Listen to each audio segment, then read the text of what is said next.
Ng'ombe ndio hii. Ng'ombe ndio hii. Sasa hii ndio unataka kuiuza pesa ngapi? Hii labda 100k. Breed mzuri kabisa. 1,100. Wacha nikuambie. Unaona ng'ombe breeds kama hii? Hizi hazikuagi at very expensive. Hii the highest you can get ni 30,000. Inflation. Ninakwambia breed hii saa hii zimejaa kwa market. Na hazitoagi maziwa mingi. 30,000 saa hii ni kutafutia mnunuzi. Unaona aje?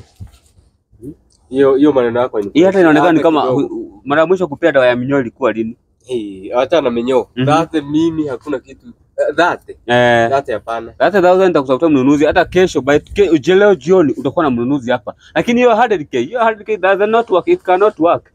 Hiyo sioni. Haiwezi kwa sababu hiyo sioni hata afadhali wewe. 100k inatakanga zile breed kubwa zile zinatoka lita 20 na 30,000. Lakini sasa wacha nibaki nikijitafutia mnunuzi. Sasa utaki kuuza tena ama nini? Mimi nitakutafutia mnunuzi. Nauza. Lakini data haiwezi. Sasa unataka aje? Basi si ufike 35. Hapana. 35 hutaki? 40? Hapana. Hiyo haiwezi. Sasa hutaki nikutafutia mnunuzi tena?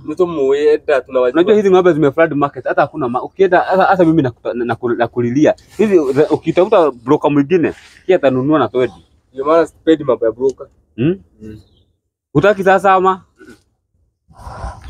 Na umenyamaza aje? Kwani katare mtuku aje? Ama ya. Si basi ufike 40. Nikutafutia mnunuzi. Hii sio mtoto. Hiyo sio dama. Sasa umesema 100 ukiteremsha, unajua nataka kutafutia mnunuzi. Mimi kama broker najulikana huko kwa katai. Lakini sasa mimi ng'ombe nikifika mwisho 80 mwisho. Haya sawa basi nitakutafutia na hiyo bei yako. Although itakuwa gumu. Pressure. Kumbuka hapo pressure. Dakika mwisho itabidi uteremsha kidogo. Lakini sasa nitakutafutia. Sawa. Ndio tunawajua. Sasa nataka nikule nini hapo sasa?